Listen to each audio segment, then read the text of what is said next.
Hour 2 Overdrive continues. TSN 1050 on the TSN app, up on TSN 4. Bryan Hayes, Dog, Jeff O'Neill, Jamie Noodles McLennan. Don't forget, we are going to open the phones at some point looking for the cue to call and the special, what was it, a password, I guess, grappler for a pair of Leaf tickets opening night? The keyword, I guess, is what was given away this morning on First Up. So we're not doing that yet, but at some point between now and 7, we'll be looking for that keyword, and the first one in with the keyword's going to see Leafs Habs opening night, Wednesday night. Those are big tickets to give away. Huge tickets to give away. Leafs Detroit tonight. Jays obviously not playing tonight. Raptors will be playing their preseason debut this weekend against Sacramento, actually. I'd have to apologize to Sacramento. You might have to. On January 1st, 2023, I definitely owe them an apology. They were a playoff team. Shout out to Mike Brown. And a damn good. They should have taken out the. They were a good team. I think they're going to be good again this year. You got to believe they're just going to keep growing and growing and growing. Now, it is the Kings, so anything's possible. The Warriors. They should have taken out the Warriors. Yeah. Well. But you gave them the business a couple years You're going to have to owe them. They were not a very good team. They were after Jersey. You went after New Jersey, and then you went after Sacramento. Yeah, I've been hearing from people on my Tampa take, too. There's a lot of Canadians really took that personally. Because I guess you have a connection with Tampa, right? If you go down to Florida and Tampa's your town, you really love Tampa and you want people to prop it up. And say every summer, you guys like to go down there. I think you have a relative or something that's got something. More Fort Myers. Okay, so say Fort Myers had a team and you went down there on vacation all the time. You wouldn't spend a lot of time Fort Myers. Well, you know who has their spring training in Fort Myers is the Twins. There you go. So kind of had a soft spot for my Twins. Your Minnesota Twins. Bit of a soft spot for my Twins. But, yeah, you're right. I wouldn't like that. Fort Myers is it's good people down there and a great sports market. Well, we don't know that. They support the Twins and the Sox. JetBlue's down there. JetBlue's a really cool park. Spring training. Yeah. Anyway. All right, Steve Phillips will join us here in a few moments. I don't know when we're going to hear from Ross Atkins. I doubt we hear from Shapiro. And, again, Mark Shapiro's not going anywhere. No. Because they made money this year, and they're in the midst. You got to put out the table, Hayes, and put all of them. You can't just say, "Oh, I'm not speaking." They all got to get down there and get in front of a table. Shapiro should speak and say, "Fire away." Yes, fire away. I agree with you. I mean, the way the big three in Toronto are set up, Jays, Leafs, Raptors, is you have a Shapiro, a Shanahan, a Ujiri, and then you've got an Atkins, a Trey Living, and a Webster. And you really want to hear from all six. Right. But I think most fans really want to hear from the guys at the top. Because, the GMs you hear from more so over the course of the season. Mark Shapiro doesn't speak a lot. Only if it's about the reno. If he does, it's about the renovation. Right? And then he'll speak on other topics. But it's always understood we're dropping the mic here on what's coming with the stadium. Well, ownership must be pissed. If you think about it, they make the playoffs, didn't get a home date. No home date. No home gate. Exactly. Now, they sold a lot of tickets. They did. They've invested the money. You see, MLSE announced that they're upgrading the Scotiabank Arena. $350 million. That's a serious amount of scratch. $350 million. That's a lot of money. That's basbasically what the Jays just put in. What the hell are they doing the to alumni it? box. Yeah, that's all I could think of. I was like, $300 million worth of penne pesto going into a heater? All I ask is don't touch that alumni box. Or if you do, upgrades. But I don't think you can upgrade that place. That alumni box is phenomenal. It is. It's over 20 years old now.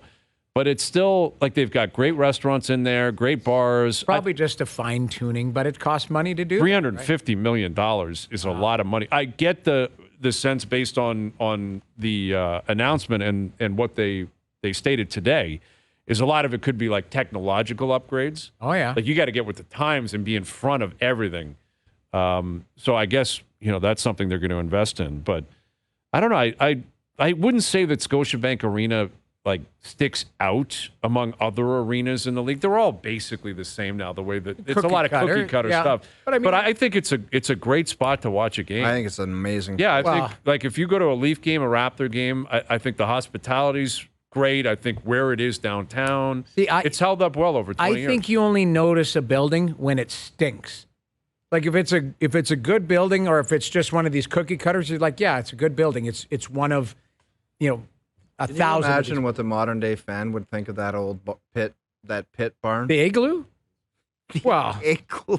The Igloo. Have you never been to never went to the I've been to the PPG Paints, though. I've been to the new that's one. a nice arena, but the Really Igloo is across the parking lot. Yeah. That was nonsense. Well, only the Saddle Dome really. Well, that's what I'm saying. Like Calgary actually, I think, had a big press conference announcement today. Yeah, the new rink's coming. But that's where I was going. Like I was in Rogers Center a month ago, and Edmonton got a really nice state-of-the-art arena. And you go down to Calgary. I was there the next night, and the Saddle Dome is a dump. I'm sorry. Yeah, it stinks. I played there. I've got lots of friends there, and it's a dump.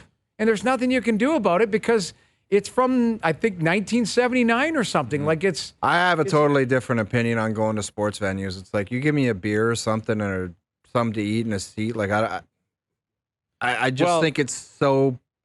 I think people are so particular about what their viewing experience is, man. Like, what the hell do you want? Let me use a little bit of a different analogy here. It's like hair, okay? And let me explain this. If you have like a haircut that's high and tight, but it's in good shape, that's like a modern stadium. Right. Or you can have flow that is awesome. Gorgeous, yeah. That's Fenway. That's Wrigley. The in-between stage is awful. It's terrible. Growing it out, your hair looks brutal. You don't know what you're supposed to do with it. And that's the issue that places like the Saddle Dome have, in other parks, even maybe the Rogers Center. Like, it's caught in the middle where it doesn't have the heritage. It's 2 months after shaving. Like, if you're a shaved head guy and you're growing the locks out, it's 2 months in where you look like a dork. And it takes decades to get to a point where you're like, this place is amazing. Right. Because it's got character now. But that character gets steeped in over like 50 years. Well, and no one wants to wait that long. That's the challenge. I've spent so much time at the Saddle Dome, and I've had great memories there. But you see comparison throughout the league. You go down to Climate Pledge in Seattle. They built right on top of the old arena. And it's a great facility. But state of the art, right? State of the art. And the luxury suites. The Arizona Coyotes in Glendale, that rink was just a giant cement. Like, it was just a cement rink. It was not a great arena. Like, you're looking at a lot of old arenas. Like, Carolina's a decent rink. You go in there, but it's there for a purpose. You come off the highway, big parking lot, good parking. It seems like they're kind of building up around the area. I like that rink, and there's nothing that really stands out about it other than I think the seats are they green or red? I can't remember that. I don't know, but listen, the Leafs and Raptors, you also get a situation where two teams share it. Actually, there's more than that. And there's concerts. Like, that's something you got to consider too. Is they're making a lot of bank based on that stadium, right? Like, they're the big part of the business plan for Maple Leaf Sports and Entertainment is filling that up and making a lot of money. And I think they're looking at the Jays and saying, if you do the renovations, you boost ticket prices that much more. You get to possibly make it back. And I think that's what the Jays are basically doing. We'll see what happens come next year. Yeah. All right. Joining us here on the Maple Toyota Hotline, here's our TSN MLB analyst, Steve Phillips. Steve, how are we feeling a day after that debacle in Minnesota over 2 days? Yeah, boy, it leaves such a bad taste in your mouth, and that's going to be there for a while. Whether you're part of the organization or a fan of it, it didn't go the way you wanted, and it's a team that in many ways throughout the course of the year always seemed to underachieve expectations. Now, I don't think that people had false expectations of this team. I think they won 2 games last year. They retooled. They had great pitching. They added Chris Bassett. I think they look like they might be better this season, but so many of the stars underachieved that it was a painful season. I mean, for a team that went to the playoffs, it sure didn't feel joyous. It felt painful all the way through to the point that they finally get eliminated. And deja vu all over again in the wild card round. Last year at home, this year, on the road, and it doesn't matter, the same result. Steve, how soon after the last out does the general manager of the losing team think about what he's going to have to say when asked about it? Oh yeah, I mean, I think that you know what the questions are going to be. I mean, here's the thing: when you're the general manager, you know what the questions you're going to get asked are, because again, if you're being realistic. I mean, there are times when sometimes people get asked questions like that. Next question, or I don't like that. I mean, what did you think you were going to get asked? And so it's not unreasonable for the questions to get asked. I think the first question asked is who makes the decision about whether Jose Berrios stays in the game and you say Kikuchi replaces him. Well, who's making that decision? That's the one I want, Steve. I want that one answered. Right. I want someone to say who pulled the trigger on that. The one person that said do this. And who on earth thinks Ross Atkins is going to actually answer that? You can ask it, but you think Ross Atkins is actually going to answer that? I don't believe that for a second. Right. So my guess is the answer is, here's the script I'll write for it, is be like, look, we collectively have these conversations. Everybody has input into them. And, it's a collaborative effort of trying to get everybody's opinion on it. And, when the manager makes that decision, it's not something that hasn't been thought about before. And in that moment, he has to be the one to make that decision. But, we certainly weren't surprised when he made it because it was one of the options we talked about during the course of time. The follow-up would be, well, how do you feel about the timing of that decision? Do you think it was the right one in the moment? Sure, you talked about it, but was it the right decision in that moment? Forget about how it worked out. Even if he had gotten guys out, I think everybody raised an eyebrow, even the fact that it happened in the place. And then he'll say, well, here's the thing. Even if you disagree with that, we only scored one run in the two games we didn't win. Our offense let us down a little bit. I mean, there's a script that general manager, like I can answer. I can do every press conference for every general manager, know how to answer the question for them, and I can actually write the questions they're going to be asked. And there's a method of answering in a way that you give an answer that you don't really say everything, or you don't give the total answer because you're protecting people as part of that, and sometimes yourself. Yeah, well, I think that's a big part of it, of course. And, if multiple people are taking the bullets, then it makes it easier for everyone else. And then people's focus go different directions. I think what I'd like to know is how he could possibly explain it. Ross Atkins, John Schneider, Mark Shapiro, whoever it is, forget the fans. What about the players? What about veteran player? Whit Merrifield after the game said he hated the decision. How do you explain it to the guys who are in the grind that you made a choice the night before, and how they're feeling, the buzz, the vibe doesn't even matter? That's effectively what they're saying. Right. Yeah, they are. And I think that with the players, certainly there's frustration with them. And, they clearly weren't brought into the decision-making process. And I think that many of them look at it and they understand analytics. But I think where we've gone wrong in the analytics world is this notion that the analytics can drive decisions. But that's not really the way I look at it. And I think analytics are really valuable, and they're a valuable tool to make decisions. But they're a valuable tool to help you make a decision once you figure out what your eyes are telling you, right? The context of everything matters. So the idea that there will be a situation where Royce Lewis will walk and there will be a lefty coming up, and we could flip around their lineup early in the game by bringing in a left-hander. Kikuchi could be that guy. It's that could be a scenario, but the context of when it happens matters. And Berrios was pitching out of his mind. And here's the thing: a walk to Royce Lewis in that moment is not the worst thing in the world. I mean, first, he can't run.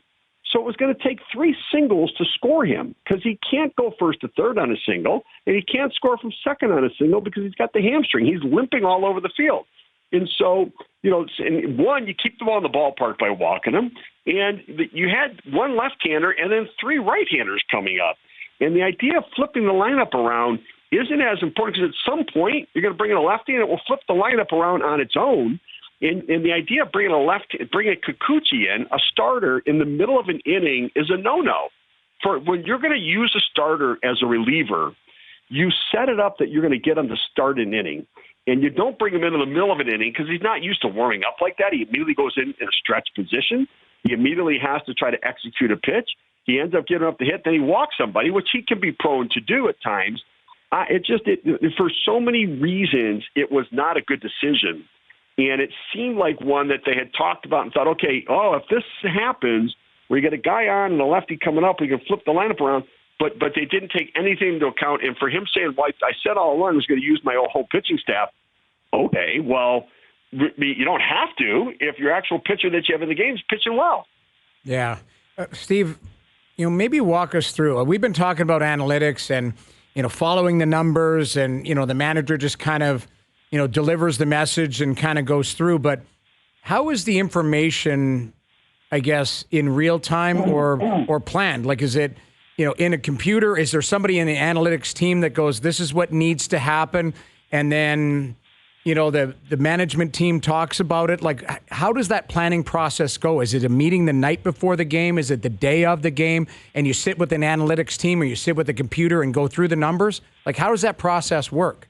Yeah. So what I would be doing is I would have the analytics department crunch numbers. So you're looking for matchups. You're looking for situations. Then you have to look at what the numbers say and then say, okay, what are potential situations in which these numbers might apply? And it's okay to talk about those potential situations where the numbers might apply, but the context of what's happening in the game then matters, and clearly what's not being discussed. And look, you know what? The Dodgers, who have been really good analytically, they messed this up early too. Remember when they played in the World Series against the Red Sox, and they had Cody Bellinger, Max Muncy sitting on the bench against the left-handed starting pitcher. And we're like, well, these are two of your best hitters. Well, but you got Kiki Hernandez in the lineup instead, batting fourth. Look, what are you doing in the World Series game? You got these two other guys that mash, that if a lefty makes a mistake, they're going to hit on the ballpark, or you got a guy who's going to slap the ball into right center field for a single. Insane. And then they realized later they made a mistake, and then they put those lefties in the lineup the next year. And so, that information typically gets digested. I would want to be part of knowing what it is, because I like to play devil's advocate. I like to second guess. I like to challenge, so that so it's just not being applied in a certain way, but that you're understanding all of the different aspects of how it can and when it can be applied. And then there's meeting with the staff, the coach, manager, coaching staff, everybody else, about all of these numbers, what they mean, where they could potentially be applied, and everything else. But, and there could be a time where the front office is there, and it's not it'll be like a general manager, assistant general manager that's part of that meeting too, where you'll have the conversation saying, see, this is where it could work. Like, we could get them to flip the lineup around here. But somebody, if you can't assume that they're going to understand that context matters, then you better say it, right? Like here's the thing. If this was talked about and nobody said, but if the guy's pitching great, leave him in the game, then that's a mistake. Mm-hmm. And it goes all the way up to the front office.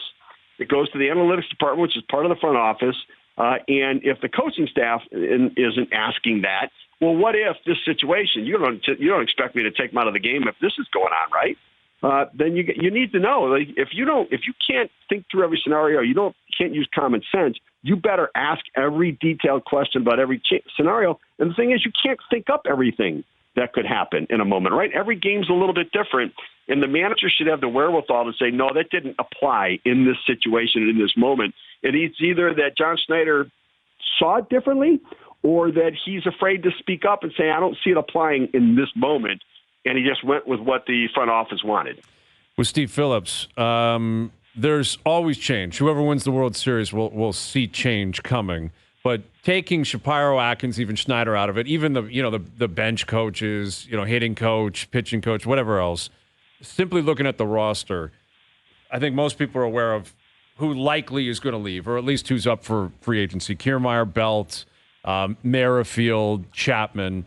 Ryu is now off the books. But I would assume they're going to come back with Gausman, Bassett, Berrios, Kikuchi, possibly Manoah, but who knows. And you're going to have Springer, Bichette, Vladdy, Kirk and Jansen, Varsho, probably Biggio, and a bullpen that likely still returns Romano, Swanson, and Meza. So, the majority of the framework, I believe, will come back. So how much change should Blue Jay fans be expecting in terms of wins, losses, expectations? Where do you see this going this offseason? Yeah, so look, most teams in baseball would like to start where they're starting. I mean, you've got a good, solid core. You went to the playoffs in back-to-back years. Let's at least put in perspective. Mm-hmm. It's really disappointing and frustrating because we expected more. But the reality is that they underperformed in many areas and still won 89 games. And so the answer has to be better performance from the guys that you keep and complemented players who can upgrade you in certain areas. And I think they need to upgrade with more offense than they do defense. Now, that being said, it can't be a clunker, but, Chapman's not Marcus Semien. Look at their offense when Semien was there was a different looking offense. And when they go with Chapman instead, you upgrade defense, but it gave up too much of a gaping hole in your offense that you need to get back. And then the Lourdes Gurriel trade, along Lourdes Gurriel and Moreno going for Varsho, made them less offensive as well. And Moreno turned into a star, and Gurriel had a pretty good year this year. And so, yes, you got balance to your lineup, but you also didn't get the production that you were looking for out of Varsho. Now, Varsho, I think, is better than what he showed. Springer's better than what he showed. Vladdy's better than what he showed. But you can't just assume they're all going to bounce back to be good players. You're going to have to improve upon the offense in the Chapman position and potentially in the outfield, in an outfield position. And the question is, where are you going to go do that in this free agent market this year overall? Now, I don't know that I would just, Ryu may be an option to bring back on a one-year deal for less money, and I wouldn't mind having him as a sixth starter in the mix because I don't know what to trust about Manoah right now and his health. But I think that you're going to see a lot of the same core with just the idea of fixing them and adding to it in a way that you add some offense. Steve, if you were conducting an exit meeting with Vladdy tomorrow, what would your message be? It would be that we need to keep maturing. That my view is that this is an immature baseball team. Like, they make mistakes. The base running mistakes this team made this year are horrible. They were not a good base running team. Running into outs, you're on second, ground ball hit in front of you, they'd run into it out at third base. Like, that's like when you play high school baseball, that's what they teach you not to do. I would say look at Atlanta with Ozzie Albies and Ronald Acuna Jr., the maturity level at which they play. They don't make mistakes. They come out of the gate, trying to make a play on every pitch of the game. They're trying to do something. Look at Seager and Simeon. Those two guys don't make mistakes. They don't give up at bat. They run the bases like they're hungry to run the bases. They run the bases, even if they're not the fastest, to be the best base runner. And we don't have that desire to be the best. We go out there, we want to try to put up numbers, but we're not trying to be the best. And that's got to change because that's the level of maturity that it takes to be a championship team. The feed that Guerrero threw to Bichette the other night on the double play was a perfect feed. But Bichette threw it flat-foot going back, and the base runner went into his lane, and then Vladdy didn't get his feet set back at the bag. It was still a catchable ball, even though it went wild. And so those are little things that look at Correa. Correa made plays on little things in the game that were huge differences in the game because he's thinking about it. He's obsessing about it. He's studying it. He's educated about it. He's got the baseball IQ, the hunger to be that guy. They're lacking hunger to be the best right now. And I would really challenge him that this has got to change, and where his work ethic has gotten better, he's got to take every aspect of his game, including base running and the mental approach, to a different level. Always great catching up with you, Steve. We'll do it again soon. Thank you, buddy. Okay, guys, hang in there, fellas. Keep your dollars up. It's all good. It's all good. Right. Steve Phillips, right. TSN MLB analyst, joining us here on the Maple Toyota Hotline. Build your next dream Toyota at Maple Toyota, and check out Maple Toyota's pre-owned inventory arriving daily. It's time to Toyota. Visit mapletoyota.com. Yeah, the weird thing is that maturity is an issue with this team, but it's more so about their young players who are lacking it, because I looked it up today, and I was aware that they were one of the oldest teams in the league, but I think their batters had an average age of like 28.6 or something, which is fourth in Major League Baseball, and their pitchers were like third. So they have one of the two or three oldest rosters in the league. And it's not. What I'm saying is they're not young. Like, this is not some rookie-laden team like that's raw and doesn't know what the hell they're doing. Guys they're not. But the problem is, generally, leadership is driven by your best players. And if your best players lack maturity, like Vladdy, like Bo at times, then that's going to permeate the group. And that's what they wanted to get away from last year, though. Exactly. They weren't talking a big game anymore. They were all professional. And this is where Schneider has to take a lot of heat. That was his messaging. I'm not Charlie Montoyo. I'm a different beast. I'm a sheriff. We're going to do this. We're professional. Home run jacket out of here. And it never changed. No one was held accountable. What would you do? Cost them in the end. At spring training, Schneider had the bongos out. Playing Charlie's bongos. Why not? I'd support it. Right? We say it all the time with different coaches of different teams here, that the previous guy that saw the problems Yeah, but it's the next guy will see the problems too, unless the players decide that they're going to change it. that's right? really what it is. Players have to decide we're not doing this anymore. We're going to take this seriously. We are going to perform when we need to perform. Nate McKinnon said, "I've been in this league for 9 years. I'm sick, and I haven't won anything. Yeah. I haven't won jack. You know what? That's I'd what he love said. to see Vladdy say that. I'd love to see Austin Matthews say that. Yeah. I'd love to see it. I'd love to hear it. I but feel like I haven't. McDavid said that at the end of the season. Like, I feel like he's kind of come in, I want. Oh, yeah. He was like getting the boys in early, captain skates. They don't mean anything, but it seems like that's his only goal. They're not screwing around. I would like to see, Leaf players, Jays players, the top tier guys go, that's what we're doing. Yeah, exactly. Coming back and not going to be denied. We are not going to stop. Because or go down swinging. There's a lot of similarities between the two teams. Like the young stars who everyone loves, and they were drafted and developed. And it's not about running anyone out of town. It's just about, in the biggest moments, it hasn't happened yet, for the most part. And there's so much talent there. There's so much ability and regular season success that you got to push it into the next level. And like you guys were saying, like other teams though have that talent too, and they're developing talent. And they want it too in their own programs, and they want it. Yep. So Baltimore, you're right. Like the Yankees, Red Sox, they're not going anywhere. They're not going to sleep spend forever. A boatload of money. Yep. They're not try and change things in a hurry. It's a pretty terrible free agent class, except for Ohtani. But even Ohtani, you're getting half of Ohtani because he's not going to pitch the first year, and who knows what he's going to pitch like in the future. So, yeah, there you go. Jays season over. 164 games. 2 more games than the Oakland A's. 2 more games than Oakland. Yeah, that's nonsense. Yeah, it's not great. All right, Washington versus Chicago tonight. We'll get into that. The Bills are over in London playing the Jags. You see the state of New York, like people in Buffalo were like, you got to change the rules here.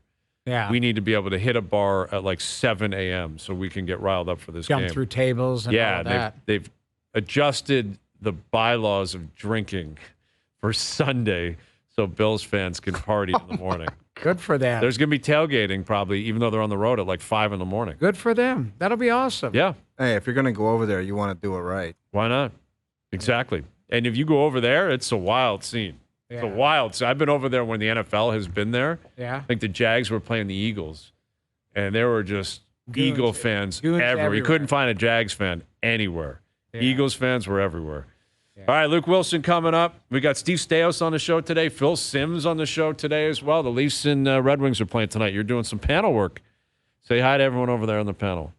I will, and I've left a statement for Luke to read as soon as he steps in studio. Okay, so Luke will be reading a statement on behalf of Team Owen Wilson, and I'll be making a pick tonight for Team Hayes and Company. Forgot your hats. And I got those hats. They're such money hats, dude. Too. And today was one of the only days that both of us would be in here. I know. Next time I'm in here, shut up! I'll you say it every time. It's a great hat. Bring too. it in They're and just leave it in the back. That's what I'll do. I'll leave it here. Yeah. I'll leave it in your.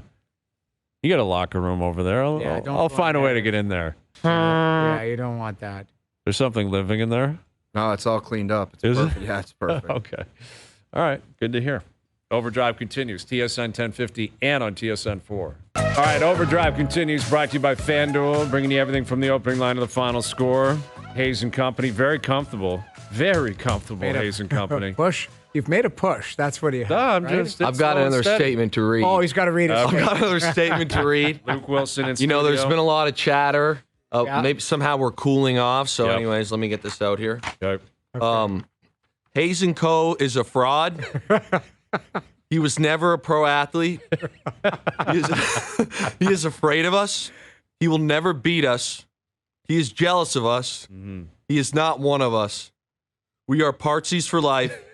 We are champions, and that's from myself and O-Dog. Okay. What a strange statement to make before week 5 starts. Like, there's so much runway here. But we're not cooling down. I will grant you guys I mean, listen, the facts are the facts. You guys are picking some winners, but I like 6-4-1. You extrapolate that over a season, that is lights out. That's fair, but That's lights out. we're what 9-2-1. 2-1. Yeah, 2-1. That's a great start. that's a great start. You can't. Yeah. No signs of slowing down. And tonight's game is I gross, and hate you're this up. game. It's I gross. really Would you- hate this Would game. you flex that game? It's week 5. You're allowed to flex. Like, would you? 100%. Yeah. What Why- are we going to see tonight? Oh, it'll be I don't Al know. Michaels is going to be so angry, Nonsense. Yeah. or he'll just be like not paying attention. The only, I'm not saying this will happen. The only silver lining is when you have a team like the Bears that are so bad right now, and then last week blow a game 28-7. Yeah. You saw the fumble, the 4th and 1. At this point, you've hit rock bottom, or I mean, they could create a new rock bottom tonight. We'll see. But if I'm in that organization, I'm lining up trick plays. I'm just going for it. You got nothing to lose. Right. So maybe we'll see some cool creativity, or maybe we'll just see them get drilled, or maybe the Commanders will end up puking themselves. Who knows? Yeah, I mean, Commanders 2-2. Yeah. Now They're one not of those a sexy team, though. No, not a sexy team. That's- They're not going to be a playoff team. I don't think anyone's, especially in that division. But they battled Philly in Philly last week. They lost in overtime. And with Chicago, what I'm curious about is Justin Fields, because he's got to understand he's not the quarterback of the future there. If they end up with that first pick, they're taking that Williams kid out of USC. I'd be shocked if they didn't. They have their pick and Carolina's pick. So as of now, I think they'd have the first and second pick in the draft. Maybe they stick with Fields, but if I'm him, I would suggest I gotta perform here for the rest of the league as much as I'm performing for Chicago. Yes, because you just said it. And what happens with these quarterbacks that are in his situation is there's such a huge pay disparity between your first stringer and your second. Yeah. So it's Fields probably thinks like, hey, I'm this high draft pick. I've started a bunch of games. But all of a sudden you're like, okay, no one in the league with the way he's playing at the moment is going to give him this first string style contract. And then he's probably going to demand a lot of money. And there's that chance that he basically prices himself out of the second string contract. Right. Which is not a good place to be in for these quarterbacks. So I agree. I have a feeling that if things continue, which I think they will, you're going to see Caleb Williams in a Bears uniform next year. Wow. And then at that point, where does Justin Fields go? Well, it won't be Chicago. You can't have him stick around. I mean, I don't know what they do. They'd still have him under contract, I believe, for another year. Maybe it's a transitional thing, but like if you take this Williams kid who is, I wouldn't say he's generational. I don't think he's being touted as, like Andrew Luck, Trevor Lawrence, Peyton Manning, but it's like a step below that. It's not far off. Oh, there's a lot of hype around Caleb Williams. Right. Like the expectation is franchise-altering quarterback, which generally means he's taking snaps week one. For sure. Like he's not sitting behind Justin Fields, and Fields is not a prototype. He's not a veteran, the kind of guy that would understand his role is simply to pass the baton. And where my head goes, which is kind of wild, but if they do, this is a lot of things have to happen, but if they do end up with 1-2, what happens if they bring in Marvin Harrison Jr.? Now all of a sudden you're rolling in there with next year Caleb Williams, obviously he's young but has talent. DJ Moore is a very good receiver and still young in my opinion. Mm-hmm. And Marvin Harrison Jr., I actually think one of the most underrated players in this team is this running back, Khalil Herbert. Yeah, he's good. So all of a sudden you're like, man, the Bears are kind of loaded. Some framework of of being able to build something that's, got a lot of potential. Right. And although beyond Williams, it's a very deep and heavy quarterback draft, I would think they flip the other pick and get tons of assets. Like it could work out beautifully for the Bears if they're willing to still build 2 or 3 years down the road. I agree, but deep down, I do feel like somehow the Bears will manage to be idiotic and mess the whole thing up. Screw it up. Yeah, they'll mess the whole thing up. The Bears will be Bears. Yes, they will probably screw it up. What's That's going to true. be, realistically, what would be their record at the end of the season? Bears? Yeah. Will they get? I think they win 3 games. I was going to say, will they get to 4? I was going to say 4-13. I thought, this is what's weird for me is right now, Denver is such a strange ordeal to judge this defense. They have 70 points hung on them. You think maybe, hey, they're going to look good the next week against the Bears. They give up 28. Now, they played better in the second half. So is Denver's defense that bad? Right. I mean, clearly they're not good. Mm-hmm. So today, for me as well, like last week, we saw some, not a ton, of flashes of better, ball play by the Chicago Bears offense. Can they do that tonight? I think they can. Washington's defense is not very good. Statistically, they've been awful. What's the line on it? You want me to make the announcement? Well, is Washington favored by a little bit? Laying 6 points, yes. No trolling here.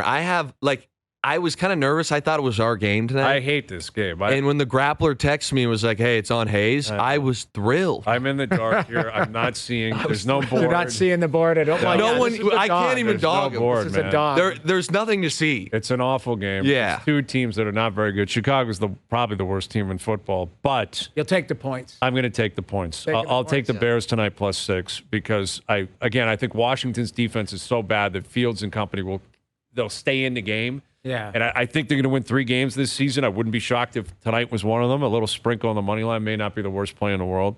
I'll take the points. Honestly, I think when in doubt, take the points with 2 bad teams. I would have done the same thing and not like throw football. Usually I try and analyze what I think is going to happen. I would have thrown it out the window and just said, it's a Thursday game too. Yes. Take the points. I think you've got to. Justin Fields is scrambling quarterback. The Commanders are coming off somewhat of an emotional game. They lost, but played one of the best teams in the league, brought them into overtime. Yep. I would probably take the points tonight. And you guys have a short week as a player. Like, is it a different routine? Big time. Big time. You still get the Monday off. Say you play Sunday and then again Thursday. Yeah, so you take the Monday off clean? No, never. So usually Tuesday is the clean off day. Okay. So this is where I thought personally a lot of times your coach really dictated how teams played on Thursday from beyond a X's and O's standpoint, but also from like a freshness standpoint, let's say. Where when I was in Seattle, Pete had this thing down and we were just ripping Thursday night wins, it seemed like. I don't know if we were perfect, but we had a pretty good primetime Thursday night record. Yeah. But he would come in and say, hey, we're not putting a helmet on one time this entire week. Everything is going to be in tennis shoes, and it's just all about mental reps. Like our advantage is going to be, hey, when Thursday comes and everyone's a little banged up, we're fresh. Yeah. And it was funny. Like sounds corny, but it wasn't that corny. He would come in like a regular Monday. We would condense it, rip through all the film, and he would do a 360 in front of the whole team and be like, "It's Wednesday now," and that's kind of how we went. So we'd start like Monday night. Let's call it Monday afternoon, 2 p.m. is usually when the day would end. Yeah. We'd go, instead of going home and having Tuesday off, it was like the rest of the day is now pretend it's 9 a.m. at Wednesday. I know it's going to be some later nights at the facility, but we're not going to do anything physical. Tennis shoes, mental reps, like kind of calling the leaders, be like, keep everybody locked in. Yeah. And then he'd tell us, win or lose, you're getting the weekend off. Yeah. So it's kind of like a mini bye week where you're like, all right, yes, Monday night's a little longer. I don't have the Tuesday, but it's not going to be that physical. I got to stay healthy Thursday, and I got the weekend off. You know, I would jet up to Vancouver and rip it up, especially when I was younger. Absolutely. It was like, there might have been a couple nights we played at home, and the game ended at, we play at 5:20 out there. The game be done at 8:30. You're at the Roxy by 11? Yes, sir. There you go. How great would that be? On stage. Yeah, with the band I remember. playing. Yeah. That's what Bills players do Yes. here. They're up in Toronto all the time. Yeah, When I used to go out all the time. I'd you see nailed them it. Yeah. all the time. You nailed it there, Noodles. Got to be a It's in little the bit back of- bar at the Roxy doing shots Couple by guys like, midnight. I just watch you on TV. It's like, Yeah, man. Yeah, that's awesome. It's got to be a little bit panic-inducing, though, like the idea of getting back across the border. Like, even though you're Canadian, yeah, but, like, that could probably maybe freak you out a little bit. I'm sure you had a visa or whatever going the other way. yes. But, like, if you're like, I'm flooring it in Vancouver and I'm going to snap out of it and I got to be back by Monday, Yeah. you know, you get a bad border situation, you could be in trouble. Yeah, I would definitely, and being from Windsor, I was pretty familiar with the cross-border stuff. Yeah. So I definitely gave myself a copious amount of time. Yeah, you got 'Cause it. God forbid you get like the random check or whatever. Mm-hmm. And most of the time I was with teammates that were not great at the border. Yeah. So I definitely left a pretty big You got to buffer make for sure that that there's situation. a buffer, man. And you can't have concealed carry across the I know. Why can't I get this over here? Or you Like can't, a- yeah. yeah. You can't bring alcohol or, Yeah. over the back border. Like, door. no, this is an international border, guys. Yeah. How are we feeling about Cowboys Niners Sunday night? Like, this should be the game of the year in the NFC, right? Agreed. I guess maybe Cowboys-Eagles, but this feels like it's a big one. More so for Dallas. More so for Dallas. What I'm most looking forward to is two things. I think if you look at this matchup, both teams are great. And I don't want Cowboy fans to take this the wrong way because I think the Cowboys are a top 5 team in the league. Right. But if you put both teams on paper, the Niners, I think, are up there with the most complete roster in the NFL. They haven't looked bad at anything to me all year. There's been moments maybe where like, it's not as great, but they can run the ball, they can throw the ball, they can play great defense. Their special teams are good. Where Dallas, to me, needs some of their star players to have star performances. And to me, it's Micah Parsons and Dak Prescott. And I'm not so much worried about Micah Parsons. It's more so Dak. And I think Dak has the ability to light the league up. I don't think they need him to do it week to week. But this is a game where you'd like to see Dak Prescott come out, throw for 275, control the offense, have no turnovers. That's the big thing right there. He cannot throw picks. This game is going to be tight, and if you start turning the ball over, there's just no chance. Yeah. There's no chance, and that's where I think you look at these Cowboy teams throughout the years, there's been moments where you just want Dak Prescott to kind of, do what Josh Allen was doing almost too much in Buffalo, being Superman. Right. Like, you'd like to see a little bit of that from Dak because that's what it's going to take for them to win this game. That'll be a fun one. Game, yeah. That'll be a fun one. I'm assuming I'll be picking that game. I guess so, because you guys are going to have the London game again. Then I'll have the 1 o'clock game. You'll have the 4 o'clock game. I'll have the Sunday nighter. The London game is a trippy one, though. Hear me out. I know we dominated it. Bills-Jags, right? Bills-Jags. Bills coming off an emotional, big win, and the Jags have been there all week. I mean, I found that's such an advantage for them. It's a gross advantage. Yeah, they're just sitting there in London, like no more jet lag. Yeah, used to the facilities they're practicing in, used to the hotel. Where I believe I read Buffalo was showing up Thursday, which is also late. Seems too close to prime time. You're losing that time. Like your body clock will be so messed up. I was surprised it wasn't one of those things like, hey, we just beat Miami. We'll watch the film on Monday. We're heading out Tuesday. Yeah, be right there, settle in. Yes. But I don't know. I know you're growing the game. In the NHL, the Leafs and the Senators are going over to Sweden in November. Like, I don't love it, personally. I just, as a player, you're saying. As a player. Like putting as a yourself fan, I in don't their care. shoes. But as a player, I didn't like that. Because the time change, it messes with your body clock going over and coming back, settling back into your routine. 1,000%. It's brutal for the guys. I mean, from a life experience, hey, you're in Europe. That might be kind of cool. Yeah. But from a physical standpoint, I mean, we only have a 18, I guess, with the bye, 18-week season, Noodles. So it's like you just kind of, like you said, by going over there, coming back, that's like a 2-week adjustment period. Yeah. It's a lot. It is. It's a lot on the body, and it's just not great. Whenever we spend so much time in film rooms and in your facility that whenever you have to change that for a full week, it also adds into some of the adversity. Yeah. Well, you guys will be picking that game Sunday morning. I guess we'll do those picks tomorrow. But as for the game tonight, I am on the Bears. I'm almost saying that reluctantly. Scared to say it. I'm almost afraid What to are say the that chances Sam Howell comes out and just shreds his team and it ends up being 40-3? I think I like that Robinson running back they've got. He's a good player. They've got good wideouts. Like, they got some talent down there in Washington. I just feel like it's probably a high-scoring game, a back-and-forth game, possibly a backdoor cover. I wouldn't be shocked if Chicago won tonight. But two teams that aren't that great, short week, I'll take the points. All right, I'm on the points. I'm on the Bears tonight. Hayes and Company. I will this into existence. Do I need to read the statement again? No, do not read that statement. We'll take a picture and we'll post it on Instagram. All right, buddy. Good seeing you. Appreciate it. We'll catch you tomorrow. There's Luke Willson. We got Steve Stais coming up a little bit later this afternoon. Steve Stais coming up. Phil Simms as well. And more of a recap on what happened with the Jays yesterday. Overdrive continues. TSN 1050 and on TSN 4. All right, so the baton has been passed. The Jays they're out. Now the Leafs are in action, and the Raptors are in action before you know it. And seasons are changing. Like this weekend, we're going to see it. It was beautiful again today. Yeah. Beautiful. My daughter ran a cross-country event today, did a great job. Wow. And it was awesome because everyone's shorts, T-shirts, like perfect weather for running long distance. That's awesome. Is it supposed to get ugly this weekend? Or no? I think it's really supposed to pour. Oh.